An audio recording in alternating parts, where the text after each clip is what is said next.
Alô você, estamos aqui no nosso curso de lesão corporal e nós estamos falando sobre ação penal. Bom, o que é, professor Franklin, ação penal? Nós já sabemos que a ação penal é pública quando a iniciativa da propositura da ação da denúncia é feita pelo Ministério Público. Essa ação penal é pública, ela pode ser condicionada quando ela está condicionada à representação do ofendido e condicionada à requisição do Ministro da Justiça. A ação penal é privada quando a iniciativa da propositura da ação é feita pelo ofendido. E aí eu não vou ter a denúncia, eu vou ter a famosa queixa, né? A queixa é a peça da ação penal privada. Essa ação penal privada pode ser exclusivamente privada, quando só cabe ao ofendido a propositura da ação, como nos crimes de calúnia, injúria e difamação, e pode ser pública. Mas, professor, uma ação pública movida pelo particular, sim.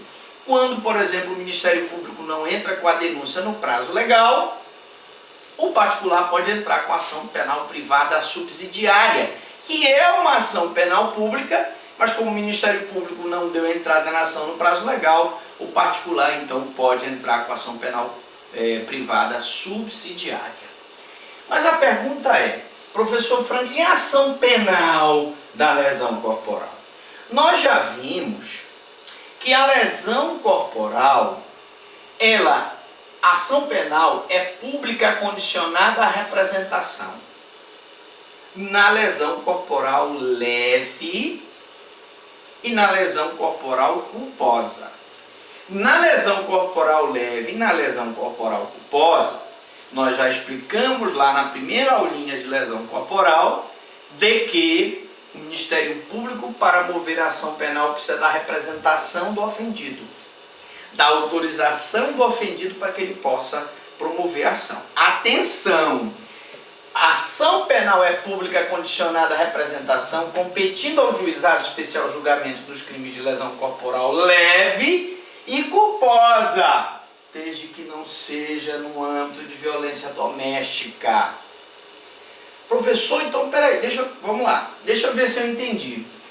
A ação penal é pública condicionada à representação na lesão leve e culposa, desde que essa lesão leve e culposa não seja praticada no âmbito de violência doméstica.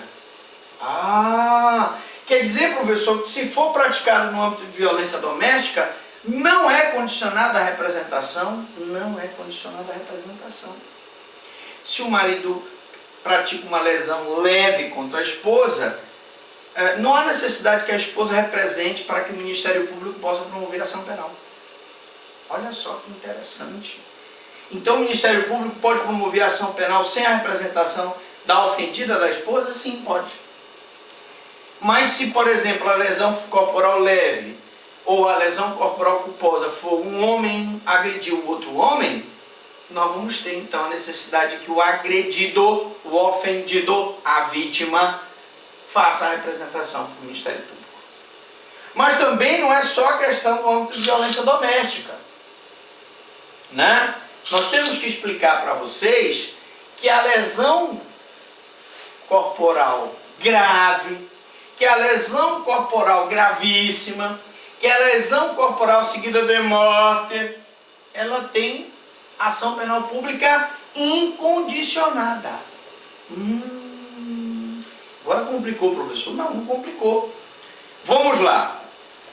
Se a lesão corporal é grave, se a lesão corporal é gravíssima, se a lesão corporal é seguida de morte, eu vou ter ação penal pública incondicionada. O Ministério Público move a ação sem necessidade de representação do ofendido.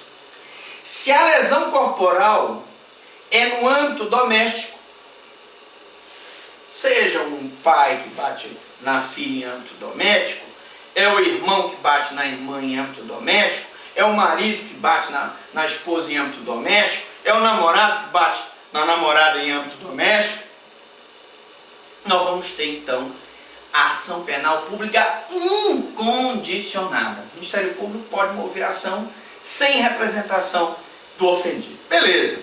Mas quando a lesão corporal for leve e culposa, desde que não seja violência doméstica, desde que não seja lesão grave, desde que não seja lesão gravíssima, desde que não seja lesão corporal seguida de morte, a ação penal é pública, condicionada à representação. Se a lesão for leve ou culposa, condicionada à representação. Se for grave, gravíssima, seguida de morte ou no âmbito de violência doméstica, ela é pública incondicionada. Cuidado. 1 minuto da sua atenção na prova pode ser fatal. Vamos então para a classificação. Você, então, quer saber a classificação, como é que se classifica, então, a lesão corporal. E nós estamos aqui para isso, né? A lesão corporal, como eu disse, assim como o homicídio, se classifica em dolosa e culposa. A lesão corporal se classifica também em lesão corporal simples ou lesão corporal leve, grave, gravíssima, seguida de morte e no âmbito de violência doméstica. Vamos repetir? Lesão corporal, ela pode ser dolosa, quando há intenção de lesionar, culposa, quando há prática de negligência, imprudência, imperícia. Ela pode ser simples ou leve, lesão corporal simples ou leve, grave, gravíssima, seguida de morte e no âmbito de violência doméstica. Beleza? Então essas são as classificações que agora nós vamos começar a explicar, tudo nos seus mínimos detalhes. Vamos falar da lesão dolosa. A lesão dolosa é quando o agente quis o resultado lesão, ou seja, ele tem na cabeça dele que ele vai dar aquele soco, ele vai dar aquela facada, ele vai dar aquela cutelada, que ele vai dar aquela canivetada na pessoa para lesionar aquela pessoa. Ou aquela em que ele assume o risco de produzir o resultado.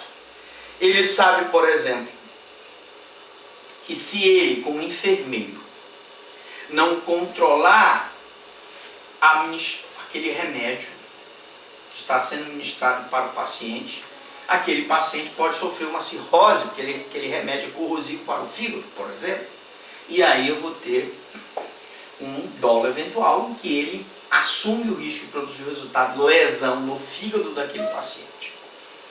Posso ter a lesão corporal simples, que é aquela que não possui qualquer circunstância privilegiadora nem qualificadora.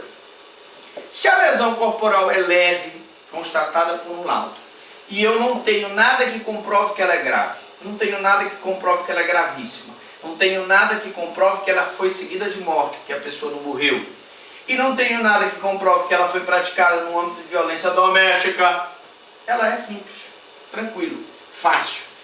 Professor, mas além disso eu tenho a lesão privilegiada. Lesão privilegiada. Quando é que a lesão é privilegiada? Quando a gente lesiona, por exemplo, o estuprador da sua própria filha.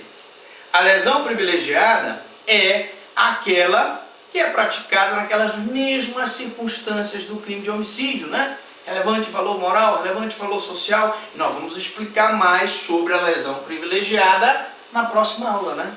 Na próxima aula a gente vai voltar falando sobre lesão privilegiada e lesão qualificada, que é a lesão corporal grave, gravíssima, seguida de morte. E vamos falar também mais adiante sobre violência doméstica.